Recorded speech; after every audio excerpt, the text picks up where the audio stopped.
BPSC बदलेगा फैसला, क्या इस पर आपका रहेगा? बीपीएससी का कट ऑफ क्या होगा अगर दो दो एग्जामिनेशन होती है, किस तरह से वो बनाएंगे, क्या उसकी संभावनाएं हैं? री एग्जामिनेशन सभी लोग का डिमांड है। कैंडिडेट्स ने नॉर्मलाइजेशन कैसे करेंगे, क्या है, सारी नीतियों पर बात करेंगे, सारी बातों पर बात करते हैं। चलिए कई चीज़ मुद्दे हैं। ऑलरेडी मैंने आप लोगों को 17th बीपीएससी के लिए टीआरई बीपीएससी टीआरई 1 टीआरई 2 और टीआरई 3 के लिए जितना भी हेल्प हो सकता है वन मैन आर्मी की तरह आपको मैंने सपोर्ट किया। अब मुद्दा आ रहा है कई चीज़ें, स्टूडेंट्स की गलतियां हैं या फिर चेयरमैन साहब की। चेयरमैन साहब आप महान हैं मैं आपको स्टार्टिंग में ही बोल रहा हूँ। चंपारण की धरती आपको आपका गुजरात से आते हैं और यहाँ पर आकर के जहाँ पहुँचे कभी वहाँ पहुँचे रवि, वही वाली बात है। रवि परमार सर जो भी है आपका नाम है। तो आपकी जो भी गलतियाँ, आप अपनी गलतियों को छिपाने के लिए कभी भी कोई भी एक एग्जांपल के थ्रू आप लेते हैं। कभी भी कोई मान लीजिए कोई गया कल्प्रिट है पकड़ा गया, तो अपनी गलतियों को छुपाने के लिए क्या करता है, दूसरे पर वो आरोप लगा देता है। तो सेम चीज़ ये आई थिंक एक बचपना यहाँ पे चल रहा है। मैं आपको महान ही बताऊँगा हर बार कि किस तरह से अपने आप के बातों को चेंज करते हैं और हर बार स्टूडेंट के इन फेवर में चला जाता है। स्टूडेंट ही कल्प्रिट होता है, किस तरह से दोषी स्टूडेंट होता है आज बताते हैं। देखिए आपके सर्वर सबसे स्टार्टिंग पॉइंट है, सर्वर में एरर आया, गलती स्टूडेंट की, 99,000 लोगों की गलती। ये क्या है, ये नॉन सीरियस स्टूडेंट है, आपकी कोई गलती नहीं सर, आपकी कोई गलती नहीं। मैं हर बार बोलूँगा सर, गलती 99,000 लोग की, ये सीरियस स्टूडेंट नहीं मान लिया गया, सीरियस स्टूडेंट है। लास्ट तक मोमेंट तक आपको फाइट किया गया था कि इन सारे लोगों को फॉर्म भरने दिया जाए। आपने आनन फानन में पता नहीं किसके दबाव में क्या प्रॉब्लम था, क्या से क्या प्रेशर आ रहा था। You will have to speak in front of the everyone. जो भी अधिकारी बनने जा रहे हैं उनके सामने, या जो स्टूडेंट्स से आपने 600 रुपये या फिर जो भी अपने पैसे लिए, सारी चीज़ें लिए, जिनकी एक ट्रस्ट होता है उसको तोड़ने की कोशिश किया है। एनी हाउ आप बहुत महान इंसान हैं, गलती फिर भी हम स्टूडेंट और टीचर की ही मानेंगे, ये नॉन सीरियस थे। ओके, सीटों की संख्या ज़्यादा आई, मतलब सीटों की संख्या इस बार ज़्यादा आई ड्यू टू इलेक्शंस या जो भी XY रीजन या ज़रूरत होगी शायद बिहार को। जितने भी अधिकारी SDM DSP जब भी इस तरह की पोस्ट आती 67, बीच में 68 69 में नहीं आई थी, तो इस तरह से प्रॉब्लम नहीं हुई थी। तो कई धांधली पेपर लीक की समस्या भी देखने को मिली। वाई? इसमें शायद स्टूडेंट की ही गलती होगी, आपकी कोई गलती नहीं। चलिए एग्ज़ाम पेपर मल्टीपल टाइप, इसका कोई शेड्यूल नहीं जारी किया गया। 30 सितंबर को एग्जामिनेशन हुआ, फिर चेंज होकर के नेक्स्ट डेट दिया गया 17 नवंबर, फिर आपको 13 दिसंबर। उसमें भी कई लोग लगा रहे थे कि इसमें डेट बढ़ा दिया जाए, और सर्वर का मौका जो इन लोगों को नहीं दिया गया है, जिनको 99,000 या उससे ज़्यादा 90,000 80,000 कहीं ना कहीं जो जिन स्टूडेंट को ने फॉर्म नहीं भर पाया, वो अगर दे पाते तो आपको भी बेनिफिट होता। एनी हाउ आपने नहीं किया, कुछ समय भी नहीं दिया, और आपको एग्जामिनेशन डेट लोग मांग रहे थे दिन में सुनिश्चित करें। लास्ट मोमेंट तक आप examination date examination centre change किए गए। कई ऐसे जो है आरोप लग रहे हैं, जो आप खुद से जांच कर सकते हैं कि आपके पास CCTV कैमरा है। बच्चों के पास कुछ नहीं होता, हम स्टूडेंट्स या टीचर्स के पास कोई आंकड़ा नहीं होता है, कोई डाटा नहीं होता, आपके पास CCTV है। वहाँ से आप निकालिए, आपको पता चलेगा कि कहाँ से पेपर लीक हुई, कहाँ से क्या धांधली हुई। लेकिन आप बोलेंगे कहाँ हुआ, कुछ नहीं, गलती स्टूडेंट की। स्टूडेंट भी कैमरा लगाए, CCTV लगाए, हज़ारों करोड़ों रुपया उसमें खर्चा करे ताकि आपको भी चेक किया जाए। यहाँ से रीचेक करने का कोई ऐसा सिस्टम बनाया जाए ताकि ये पब्लिक किया जाए। आपने मीटिंग लिया, स्टूडेंट टीचर्स के साथ जाकर के मीटिंग ले लिया, एग्जामिनेशन के बोला आपने क्या, हम UPSC पैटर्न पर लेंगे एग्जामिनेशन, और कहाँ पर आपको पटक दिया, तो ग्रुप D। हालांकि कोई भी जॉब अच्छा या ख़राब नहीं होता, मैं इसमें नहीं बोल रहा हूँ, बट आपने जो सिलेबस जो पैटर्न जो मेंटेन होता है कि आप ग्रुप B लेवल का पोस्ट के लिए आप चयनित करने जा रहे हैं, इसमें सीटों की संख्या ज़्यादा है, इस बार है 200 136 सीटें हैं। इन सभी को मद्देनज़र रखते हुए आपको क्वेश्चन लेवल भी उस तरह का लेना चाहिए जिस तरह से आपका पद है, ये सारा पोस्टेज है, सिंपल है भाषण का है। पेपर लीक की समस्या स्टूडेंट बोल रहे हैं, कई जगह आपको खुद चेक करना चाहिए कि हाँ, आपका स्क्रूटनी करना चाहिए कि सारे जितने भी आपका 36 जिलों में आपने एग्जामिनेशन लिया, जितने भी सेंटर था, मात्र इस बार सीटों की संख्या ज़्यादा होने के बाद भी देखिए कितना आप पर ट्रस्ट कर रहे हैं लोग। कितना सीटों की संख्या लास्ट 69 में कम था, लेकिन 6 लाख 5 लाख आपके डाटा के अनुसार ही लोगों ने फॉर्म भरा, और इस पर सीटों की संख्या ज़्यादा करने के बावजूद भी 4,83,000 आपके डाटा के अनुसार ही फॉर्म डाला गया। वाई? आप बहुत अच्छे इंसान हैं, इसलिए शायद स्टूडेंट ही इसमें गड़बड़ है, आपकी कोई गलती नहीं है, स्टूडेंट की ही गलती है, क्योंकि आपका ट्रस्ट खत्म हो गया, आप पर विश्वास खत्म हो गया। नेक्स्ट बातें करें, कोई भी सिस्टम नहीं है, कोई भी आपका जो है कोई भी सिंक्रोनाइज नहीं है, कोई चीज़ें आपको प्रॉपर ढंग से नहीं हो रही है। अब जो एग्जामिनेशन आता है तो लगातार 3 से 4 आप मीटिंग लेंगे, टाइप पहन करके वेल सेटल्ड आकर के बातें करेंगे। कोई इससे पहले जो चेयरमैन थे अतुल प्रसाद जी, प्रॉपर आता था कि ट्विटर्स के माध्यम से या कहीं से भी माध्यम से आपको इन्फॉर्मेशन प्राप्त होता था। अभी यहाँ पर कहीं से प्रेशराइज होते हैं तो आप आकर के 3-4 मीटिंग लेते हैं और गलतियाँ निकल के आती है स्टूडेंट की। स्टूडेंट क्या होते हैं, अराजकता फैलाने के लिए आते हैं। ये स्टूडेंट आकर के डीएसपी अपनी मेहनत गरीब कुचले जो वो भी छोटे दबके के लोग बनना चाहते हैं, ना कि आपको यहाँ अराजकता फैलाने के लिए आ रहे हैं। लेकिन फिर भी गलत कौन है, स्टूडेंट ही गलत है। आप सही हो, महान हो। पैटर्न का पता नहीं, सिलेबस का पता नहीं, एग्जामिनेशन डेट का नहीं पता है, ट्रस्ट लोगों का आपका घटते जा रहा है, जो रेपुटेशन आपका हुआ करता था वो आपका घटते जा रहा है। फिर भी गलत की कौन है, स्टूडेंट गलत है। कौन गलत है, तो टीचर्स गलत है। टीचर्स है, टीचर्स माफिया आप कहेंगे, किसी को कुछ कर सकते हैं। आप बहुत अच्छे, ये नहीं हो, बहुत अच्छे। चलिए, इन्हीं सारे मुद्दों के साथ अभी बच्चे को डिमांड है, अब आप जो बोल रहे हैं कि हम 2 पेपर लेंगे, ये नहीं हो आपने अपनी बातें मना लिया कि हाँ आने वाले भविष्य में जो आप करना चाहते थे कि हम 2 पेपर लेंगे, तो अभी 2 चीज़ें आप करने जा रहे हैं। एक तो 12,000 सीटें जो है, 12,000 जो आप पटना के जितने भी लोगों का आप लेने जा रहे हैं 12 के, यानी लगभग 2 से 3 जिलों का जो संख्या होती है यहाँ पर टोटल यहाँ पर बैठेंगे। अगर ये 12,000 लोगों को पेपर का आइडिया लग चुका है, अगर 10 से 15-20 दिन भी टाइम मिल जाएगा, ये वन लाइनर फैक्ट याद करके जाएंगे।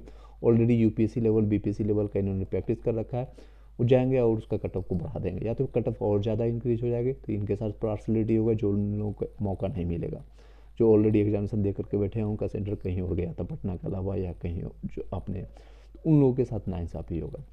सेकेंड चीज़ है, अगर आप या फिर इनका पेपर अगर और भी हार्ड कर देते हैं, शायद इनमें से एक भी सेलेक्ट ना हो, या फिर हो सकता है इसमें से ज़्यादा ज़्यादा लोग सेलेक्ट हो जाए। तो दोनों साइड आप पार्सलिटी करेंगे, यहाँ आपके पार्सलिटी देखी जाएगी। मेरा यही आग्रह है, आप बहुत महान हैं, बहुत अच्छे इंसान हैं, आपका सिर्फ एक काम करना है, सभी को इक्वल आप अपॉर्चुनिटी दीजिए। कई ऐसे बातें सुनने को मिल रही, हालांकि कई कहावत सुनावट है कि आपने कहीं जगह ऐसे हैं जहाँ पर सपोर्ट मिला है, कई ऐसे अधिकारी हैं जहाँ पर बताए जा रहे हैं उनका 10 से 12 लोगों का एक जगह बैठा करके क्वेश्चन बताया गया। आपका पता नहीं ये सही है, गया की बात है, कहाँ की बात है, वो आपका डिपेंड करता है कि सीसीटीवी फुटेज निकालिए, उसको छानबीन कीजिए, आपका एक बार स्क्रूटनी कीजिए कि ये सारे प्रोसेस जो हुआ है सही हुआ है कि नहीं हुआ। That's not my work, you will have to scrutinise all the things. आपका काम है कि सही ढंग से ये संचालन हो, एग्जामिनेशन ले लिया जाए और कोई धांधली ना हो। जो हकदार है, जो मेहनत किया है, जिसको कॉन्सेप्ट पता है, जिसने मेहनत किया है, और ग्रुप बी लेवल के पोस्ट के वो हकदार है, वो अगर आपको मिल पाता है तो पीटी क्लियर कीजिए, फिर मेंस लीजिए, मेंस पेपर पढ़िए, आपका फाइनलाइज होगा, फिर आपका इंटरव्यू। ये सारी प्रोसेस होना चाहिए। एक कहावत भी आप लोगों ने सुना है, गंगा कर के नाली में कूदा देना। आप यूपीएससी के बोलेंगे पैटर्न काम देंगे, और आपने ग्रुप डी कोई पोस्ट खराब या अच्छा नहीं होता है, बट आप थोड़ा मैनेज कीजिए कि हाँ आप यूपीएससी नहीं पूछे तो कम से कम अदर पीसीएस लेवल का आप पूछ सकते हैं या उसके समकक्ष रख सकते हैं। आप सीधे फैक्ट पूछेंगे तो कहाँ से क्या आप चाहते हैं। इसमें एक चीज़ हम देख सकते हैं, अपने पॉइंट ऑफ व्यू से हम बताना चाहेंगे, ये लोग का कोई ना कोई ऐसा टीम होगा, कोई ना कोई ऐसा जरिया होगा जो कि जितने भी कोचिंग माफिया वाले हैं या कोचिंग जहाँ से निकल के नोट्स निकलती है उनकी सॉफ्ट कॉपी निकल जाती है या हार्ड कॉपी आपको मार्केट में मिलना शुरू हो जाता है कुछ दिनों के बाद। इन नोट्स को शायद मेरे अनुसार जो लगा, ये मेरा इनपुट है, इन नोट्स को एक बार देखते होंगे कि इस जिस जिस पॉइंट से जिस जिस टॉपिक को कवर किया गया उस टॉपिक से क्वेश्चन ये पूछना ही नहीं चाहते। इनका मकसद है कि कोचिंग को ख़त्म करना, जो सेल्फ पढ़ के आया है, सेल्फ डिपेंडेंट है, जो स्वाध्याय किया है, सेल्फ स्टडी किया है, उस पर फोकस किया है। ये हम अल्लाह से नहीं, लगभग 3 सालों से 4 सालों से जब से बीपीएससी हम कनेक्टेड कर रहे हैं, इन सारी चीज़ों को देखने की कोशिश कर रहे हैं। तो जो लोग भी स्टूडेंट हैं, अब आप लोग सजग हो जाइए।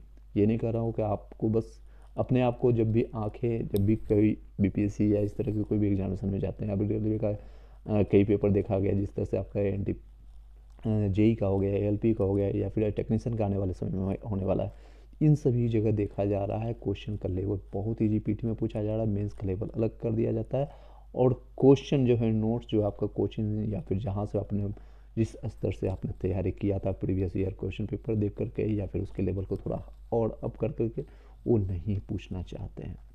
तो स्टूडेंट्स के लिए मैंने आपको बताया आपकी कहाँ गलतियाँ हैं।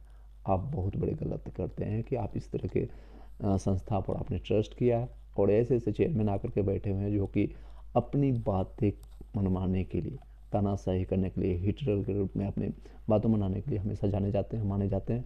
और ये फिर भी हम इनको महान मान लेंगे, क्योंकि हर एक चीज़ की शुरुआत हर एक अच्छे शांति से, आपका गौतम बुद्ध हो या फिर महावीर हो या फिर गुरु गोविंद सिंह की धरती से आपकी जो शुरुआत हुई या फिर महात्मा गांधी के चंपारण की धरती से शुरुआत हुई, और वो आंदोलन 1917 से लेकर के पूरे देश आंदोलन तक हम स्वतंत्रता तक हम साथ रहें। तो शायद यहाँ से कुछ ना कुछ चेंजेस देखने को मिलेगा आने वाले भविष्य में। फिर से कुछ ना कुछ आपको सुदृढ़ होते हुए देखेंगे, पूरे इंडिया के लिए, पूरे भारत के लिए, पूरे बिहार के लिए कुछ अच्छा होते हुए माना जाएगा। अभी अशुद्धियाँ हैं बीपीएससी में, नो डाउट्स। बीपीएससी में जो है इसको पवित्र होने की ज़रूरत है। पवित्र एक वर्ड हम यूज कर रहे हैं, यानी कि कुछ ना कुछ इसमें त्रुटियाँ शायद चेयरमैन साहब में ना हो, उनके अंदर अधिकारियों के जो इनको आसपास में जो उनको नॉलेज देने की कोशिश कर रहे हैं, या कई और भी ऑफिसर्स होंगे, आई डोंट नो कौन होंगे अंदर से ऑफिसर्स, या जो कि इस तरह के कारनामा कर रहे हैं कई सालों से, 1-2 सालों से नहीं, कई सालों से। बच्चे भी उसको जग जाहिर हैं, बच्चों को भी पता है और स्टूडेंट जो तैयारी कर रहे हैं उनको भी पता है। तो जो लोग कंटिन्यू 3-4-5-6 बार से तैयारी कर रहे हैं, नो डाउट से इसमें टाइम लगता है, तो उन लोगों को भली बात ही पता है कि ये सारी चीज़ें क्या खेला खेल चल रही है। तो आप स्क्रूटनी कीजिए, अपने आप को एक बार देखिए, अपने ऐनक में जाकर के झाँकिए कि जो बच्चों पर आपने दोषारोपण कर रहे हैं, हर बार अराजकता बता रहे हैं, नॉन सीरियस बता रहे हैं, या फिर आपके क्या बच्चे वो लोगों को तैयारी करते हैं जिनकी फाइनेंशियली स्थिति अच्छी नहीं, गरीब मजदूर के या फिर किसान के बच्चे होते हैं, आप उस पर सीधे आप आरोप लगा रहे हैं। किसी को 5 साल के लिए आप क्या बताएं सीधे बैन कर रहे हैं, जिनके लास्ट का 2 से 3 साल बचा होगा किसी को, उसको बैन कर रहे हैं बिना आपको पुख्ता आधार का। अगर कोई ये आपका आर्टिकल 19 में बोला गया, आपने अपनी बातें रखने का हक है सभी को, अपनी बातें भी नहीं रख पा रहा है आपके पास आकर के कोई भी चीज़ें। अभी अच्छी बात है कि टेक्नोलॉजी के माध्यम से सारी चीज़ें उजागर हो रही है, बच्चे खुद सबूत दे रहे हैं आपको, स्टूडेंट टीचर्स कुछ नहीं कर रहा है। जिस तरह से यूपीपीएससी में आपका आरंभ हुआ था, सिर्फ जितने भी टीचर से आग्रह करना चाहूँगा, जिस तरह से लास्ट टाइम आपका हुआ था आंदोलन, उस तरह से अभी कोई भी टीचर्स को आप ऊपर मत लाइएगा, मतलब उसको एक चेहरा मत बनाइए। और स्टूडेंट का कोई चेहरा नहीं होता, स्टूडेंट का कोई लीडर नहीं होता है, सभी लोग एक दूसरे से आप मिल करके एक स्टूडेंट का आगे रह करके शिक्षा के माध्यम से अपने जग जाहिर कीजिए। आने वाले समय में इलेक्शन से उन सभी को आप हर एक डिस्ट्रिक्ट में बताने की कोशिश कीजिए किस तरह की ये चल रही अराजकता। बहुत अच्छे अच्छे लोग हैं, बहुत अच्छे ऑफिसर्स हैं जो काम करना चाहते हैं उस फील्ड में, बट कुछ करप्ट लोग जो ऑलरेडी उसमें इंक्लूडेड है। कहते हैं ना, एक मच्छर जो है सभी को, पूरा पानी को, तालाब को ख़राब कर देता है। शायद वो मछलियाँ, वो मच्छर, वो कीड़े या मकोड़े जो आपके अंदर फैले हुए हैं, अगर अच्छे काम करने वाले बोलना शुरू कर दें या फिर उसके बाद आवाज़ उठाना शुरू कर दें, तो ये लोग अब या तो खुद सुधर जाएंगे, उसमें अच्छे काम करना सीख जाएंगे, या फिर वो भाग जाएंगे इस फील्ड को छोड़ करके। तो दोनों के लिए मैं बताते हुए रखा हूँ, आने वाले हो सकता है मेरे शब्दों में कई लोग को चोट लगा हुआ, sorry for that one, but you will have to पवित्र ऑल द थिंग्स। यानी कि बीपीएससी नाम से जो बाहर में आप एक छवि बन चुकी है आउट ऑफ बिहार वाले के लिए, फॉर्म तो लोग भरते हैं, लेकिन ये मानसिकता रहती है अरे यार एग्ज़ाम देने जाए कि ना जाए। लास्ट मोमेंट तक लोगों को ये सोचना पड़ता है कि एग्जामिनेशन देने से फ़ायदा होगा कि नहीं होगा।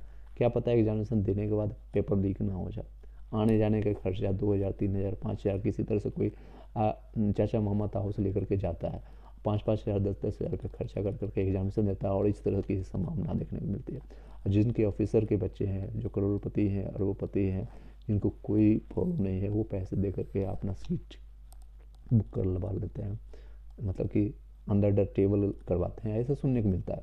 और इसका पुख्ता सबूत आप लोग का काम है, ऑफिसर जितने भी चेयरमैन साहब हैं या फिर जो भी बीपीएससी के अधिकारी हैं जो सुनने की कोशिश कर रहे हैं, उन सभी लोगों को तक ये वीडियो पहुंचाने की कोशिश करिएगा और अपनी बातें शांतिपूर्वक अपनी शिक्षा के माध्यम से, ऑलरेडी यू आर एजुकेटेड है, सभी लोग अधिकारी आज या न कल बनने वाले होंगे। तो अपनी अपनी सारी बातें आप किसी में लास्ट में किसी टीचर्स को अपना चेहरा मत बनाइए, नहीं तो कल के डेट में मैं किसी नाम लिए बिना बता रहा हूँ, कल के डेट में वो फिर वो बीपी लो या हाई के बहाने आएंगे और अपना काम करेंगे, एडवर्टाइजिंग करेंगे और आगे बढ़ते चले जाएंगे। नो डाउट वो ही इज और she is doing a fantastic job in जो भी उनका फील्ड है, अपने फील्ड में अच्छा काम कर रहे हैं। बट ये स्टूडेंट का मुद्दा है, टीचर्स पीछे से सपोर्ट कीजिए, उन सभी टीचर्स से बोल रहा हूँ, चाहे आप कोई भी बहाने से, वो भी आप सपोर्ट कीजिए, लेकिन आपका चेहरा सिर्फ स्टूडेंट का आगे का होना चाहिए और अपनी बातें रखिए, जहाँ जहाँ क्या दिक्कतें हैं। अगर कटअप बनाते हैं तो किस तरह से हिसाब से बनाते हैं आप पहले क्लियर कर दीजिए। किस तरह से अगर नॉर्मलाइजेशन होगा, नॉर्मलाइजेशन, क्योंकि क्वेश्चन पेपर जीके का जीएस का कभी भी सेम नहीं हो सकता है। How will you able to calculate all the things, कि आपका 140 से 145 क्वेश्चन जो आपको बन रहा है, मैथ का क्वेश्चन ही नहीं पूछा गया, रीजनिंग का आप कैसे इवेलुएट कर पाएंगे। रेलवे में, एसएससी में इस तरह से नॉर्मलाइजेशन हुआ, हालांकि रीजन है कि इसमें एक तो सीटों की संख्या कम आती है और यहाँ अप्लीकेंट ज़्यादा होते हैं। यहाँ पर सीटों की संख्या भी कम है, अप्लीकेंट भी कम है, मात्र 4,83,000 अप्लीकेंट है, जिसमें आप ही लोग बता रहे हैं 60 से 65% अटेंडेंस है। अब 3 लाख के आसपास अप्लीकेंट आपके पास जा रहा है, उसमें भी आप अच्छे से एग्जामिनेशन नहीं कर पा रहे हैं। बहुत महान लोग हैं, बहुत अच्छे लोग हैं, I will not going to blame anymore. चलिए, इन्हें ऑफ हो सकता है सो कॉल नोट्स मुझे या किसी को भी प्राप्त हो सके। इस वीडियो को मैं और भी कंटिन्यू करूँगा आने वाले समय में, जब भी समय